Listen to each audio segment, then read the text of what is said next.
Cuba, a country where history, passion, and culture combine in a sultry dance. This is an island that Ernest Hemingway called home for almost 30 years. It is a sanctuary where his genius flourished amidst the backdrop of revolution and romance. When asked what Cuba meant to him, Ernest Hemingway answered in the following way: "I have found that the older I get, the more I appreciate the things that I have learned, the things that I know to be true. And only things that I know to be true is that Cuba is the most wonderful place in the world. I know that I will always love it. I have loved it so much as I have loved any person in my life, and it is where I feel most at home." This quote captures Ernest Hemingway's profound love for this esteemed country, reflecting both his admiration and deep personal attachment to the island. Hi, I'm Duncan. I'm a traveler and explorer, and I love to tell the stories of my experiences. In this video, we'll explore Hemingway's Havana. We'll start off by visiting the Ambos Mundos Hotel, a place that he visited for about 10 years before he finally bought his villa and moved to the outskirts of Havana. We'll go to some of his favorite haunts in Havana. We'll go to La Floridita, which is well known for its daiquiris, and especially the Hemingway special daiquiri that he created. We'll also visit El Bodeguita del Medio, which is another bar that he is rumored to have visited. There's some question about that, if he ever actually visited, but I think the rumors are true, because the mojitos that they serve there are absolutely amazing. After that, we'll visit his beloved villa on the outskirts of Havana, Villa Finca. He purchased this property in approximately 1939 and lived there for about 20 years. Some of the highlights of the villa include a lot of his personal belongings, also his beloved pilar, his boat that he used for many years while he was in Havana. After Villa Finca, we'll go to the seaside town of Cojimar, which was the setting for The Old Man and the Sea. We'll go to the restaurant that Ernest Hemingway used to love to go to, La Terazza, and then we'll also walk down to the seaside where he used to keep his boat Pilar as he went out on his many fishing expeditions while he was there in Havana. This video will be just a little bit longer than most of the ones that I produce, but there's a lot of content and there's a lot of super interesting things regarding Ernest Hemingway's life on this beautiful island, and I want to make sure that I get to all of them for you.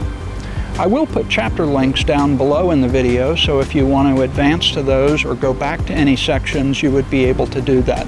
In these places that I've visited, I have to say that there are two of them in specific where I truly felt Hemingway's presence. One at Villa Finca, his estate outside Havana, and then the second one at the beautiful little seaside town of Cojimar, which was the setting for The Old Man and the Sea. So I hope you enjoy. Here we go. Discover the vibrant history and culture of Havana in this travel documentary. Whether you're a literary enthusiast or travel aficionado, this is a glimpse into the secret world of one of the greatest writers of the 20th century. Our journey begins here at the historic Ambos Mundos Hotel in downtown Havana. It is here where Ernest Hemingway stayed on and off for about 10 years as he was visiting and fishing in Cuba. The room that he used to stay in, room 511, has been turned into a museum of sorts that has a lot of his personal artifacts. The room by itself is not very impressive. It's a corner room, relatively small, a small nondescript bed, and a few of his personal items that are on rotation from his villa outside of Havana that we will go to a little bit later. One of the interesting things here is a special desk that he had made that is an adjustable height desk. Many of you know that he suffered several injuries, 2 airplane crashes in fact, back to back within 1 week, and he had a lot of aches and pains and therefore had a hard time sitting and typing at his typewriter. So he had made a desk that can adjust height so that he could be able to type and work in a standing position. The other beautiful thing about this room is the view. It had a commanding view out over Havana Harbor, and the British and American embassy was just right down the street. So this was an area that had a huge amount of people and culture, and especially during the 1930s, Havana was really a thriving location. I would add here that the Ambos Mundos Hotel in Havana, like all hotels, is owned and run by the Cuban government. They don't accept American credit cards. The only thing that they accept is credit cards on local Cuban banks. So when I visited, what I had to do was get my taxi driver to actually pay the entrance fee. You're going to need to find a local connection to be able to get you into the room. If I recall correctly, the fee was about 700 Cuban pesos, so it was just a couple of dollars to get in. The room also, since it is a museum of a lot of his artifacts, the room is also staffed by an interpreter who was extremely knowledgeable about Hemingway's life in Cuba, and specifically about all of the artifacts and telegrams that are posted in the room, including the telegram notifying Ernest Hemingway that he had won the Nobel Prize. So if you're in the area, definitely take the time to visit the Ambos Mundos Hotel. Another interesting feature is there's the original elevator that's located in the lobby that will take you up to the 5th floor. If you're enjoying this content that I'm bringing you about Ernest Hemingway's Havana, please give me a like and subscribe. I would appreciate it, and it really helps the channel grow.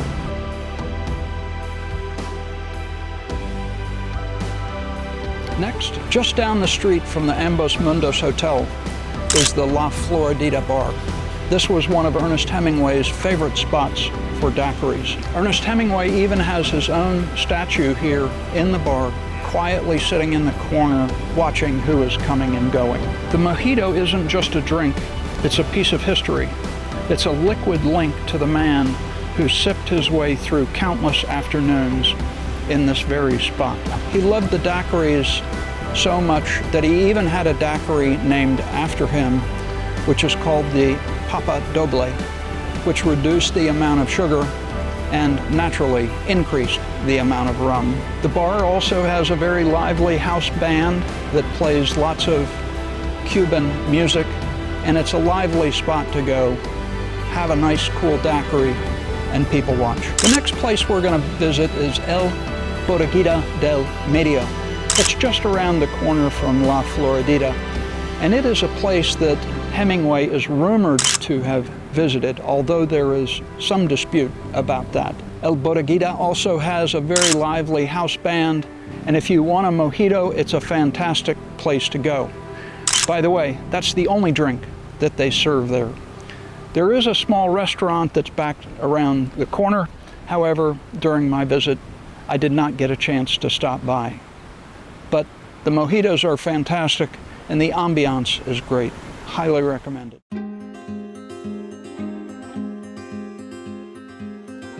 Just a short drive outside the city lies Finca Vigía. This is Hemingway's beloved villa.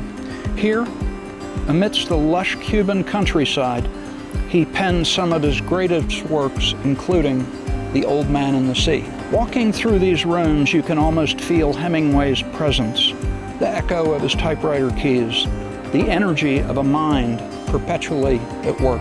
One of those such works was a book entitled The Movable Feast. Although this book was published posthumously after Hemingway's death, the bulk of it was written during his time at Finca. This is a memoir about his time in Paris, which includes reflections on his experiences in Cuba. The villa also includes the swimming pool that Ernest Hemingway had constructed. And the famous story about Ernest Hemingway's swimming pool involves the legendary actress Ava Gardner.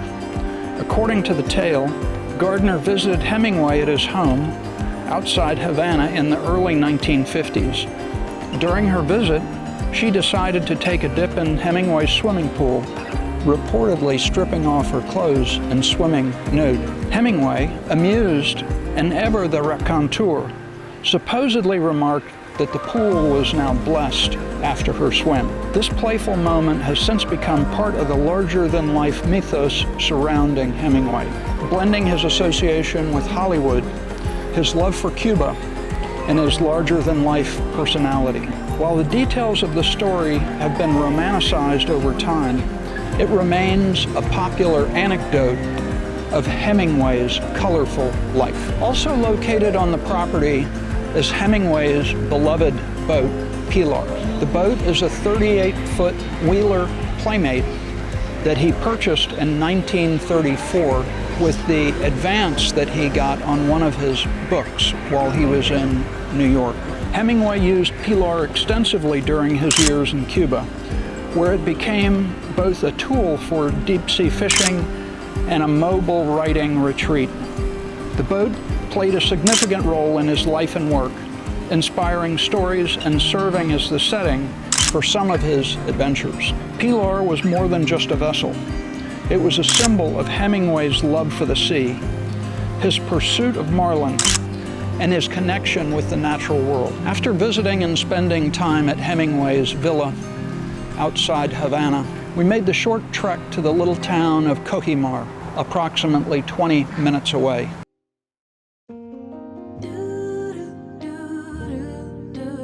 Cojimar is a quaint seaside town and was the inspiration for his novella, The Old Man and the Sea. In Cojimar was one of his favorite restaurants by the name of La Terazza. La Terazza was one of Hemingway's favorite restaurants. It still stands today, and it serves up seafood as fresh as the stories Hemingway spun up. The Old Man and the Sea. This novella, which won Hemingway the Pulitzer Prize for Fiction, was written during Hemingway's time in Cuba. It is perhaps his most famous work and reflects his deep connection to the sea and the Cuban landscape. Ernest Hemingway was awarded the Nobel Prize in 1954 for his powerful and masterful storytelling, particularly exemplified in this short novel. This novel is celebrated for its simplicity and profound depth. It tells the tale of an aging Cuban fisherman's relentless struggle with a giant marlin. Hemingway's work was praised for its evocation of human strength and dignity in the face of adversity, solidifying his legacy as one of the greatest writers of the 20th century. And to quote a small portion of the book, he was an old man who fished alone in a skiff in the Gulf Stream, and he had gone 84 days now without taking a fish. In the first 40 days, a boy had been with him, but after 40 days without a fish, the boy's parents had told him that the old man was now definitely and finally salao. And salao, by the way, is the Spanish word for extremely unlucky, which is the worst form of unlucky. And the boy had gone at their orders in another boat, which caught 3 good fish the first week. It made the boy sad to see the old man come in each day with his skiff empty, and he always went down to help him carry either the coiled lines or the gaff and harpoon and the sail that was furled around the mast. The sail was patched with flour sacks, and furled, it looked like the flag of permanent defeat. This passage sets the stage for the novella, illustrating the old man's deep endurance and the respect he commands, even in the face of seeming defeat. At the La Terazza restaurant, savoring the flavors, you can understand why this was one of Hemingway's favorite restaurants. After lunch at La Terazza, I made the short walk down to the harbor front at Cojimar. It was there that I discovered a young boy fishing, and I thought about the parallels to the boy in Hemingway's novel, The Old Man and the Sea. He was a young boy, maybe 10 or 11. As he fished, he seemed very solemn and somber and very focused on his work at hand. He had a much older appearance than his young years. I gestured to him if it was okay to take photos of him, and he nodded slowly in agreement. As I took this young man's portrait, I thought about him, I thought about his life in that little town and what it was like and what it would have been growing up at the time when Hemingway was visiting the town of Cojimar and fishing. In Hemingway's famous book, the boy refers to Manolin, a young apprentice and a devoted friend of Santiago, the old fisherman. Manolin has been taught how to fish by Santiago and cares deeply for him, even though his parents force him to work on a more successful fishing boat after Santiago goes 84 days without catching a fish. Despite this, Manolin continues to help Santiago and looks up to him as a mentor and a father figure. Manolin represents youth, hope, and the continuity of knowledge and tradition. I thought that the boy that I encountered had striking similarities to Manolin, somberly waiting for Santiago to return from his fishing trip to help him bring his catch back from the day. Was this boy a subtle sign for me that Hemingway's dream was still alive and well in Cuba today? I think so.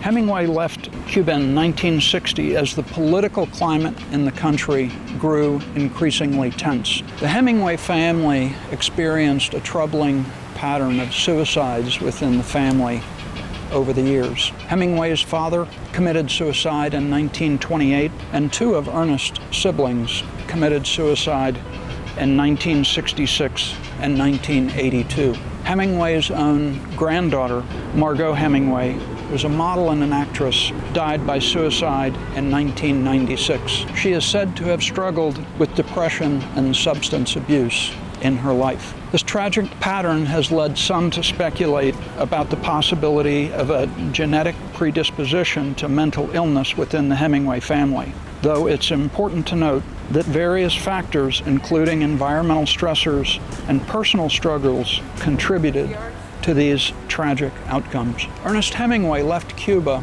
primarily due to political instability and personal challenges. By the late 1950s, the Cuban Revolution led by Fidel Castro was escalating, creating a tense environment that eventually became dangerous for Hemingway, who had become an outspoken critic of the new regime. Additionally, Hemingway's personal life was in turmoil, marked by deteriorating health and issues in his relationships. These factors combined prompted Hemingway to move from Cuba to the United States in 1960, where he settled in Ketchum, Idaho. Ernest Hemingway died by suicide in 1961.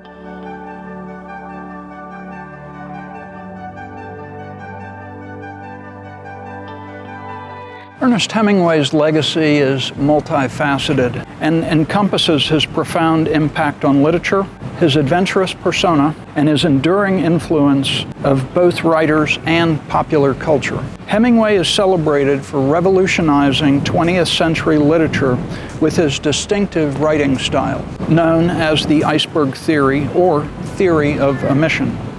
This minimalist approach focused on a simple, direct language and sparse, unadorned prose that conveyed deep emotional undercurrents beneath the surface. His works such as The Old Man and the Sea, A Farewell to Arms, and The Sun Also Rises continue to be regarded as masterpieces, influencing countless writers and shaping modern fiction. Hemingway's larger-than-life persona as a man of action, his love for bullfighting, big game hunting, deep-sea fishing, and his participation in wars cemented his image as a rugged, adventurous figure.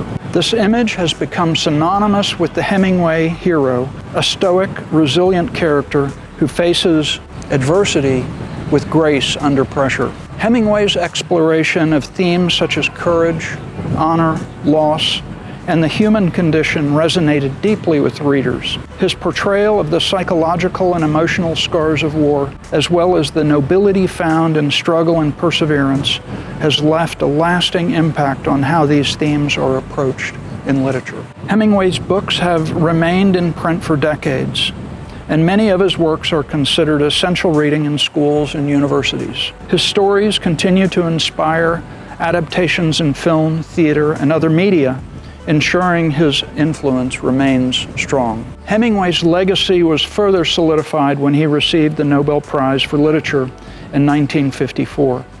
The Nobel Committee recognized his mastery of the art of narrative, most recently demonstrated in The Old Man and the Sea, and for his influence that he exerted on contemporary style. In sum, Ernest Hemingway's legacy endures through his groundbreaking contributions to literature, his iconic lifestyle, and his lasting influence on storytelling across various forms of media. His work continues to be studied, admired, and emulated, making him one of the most significant literary figures of the 20th century.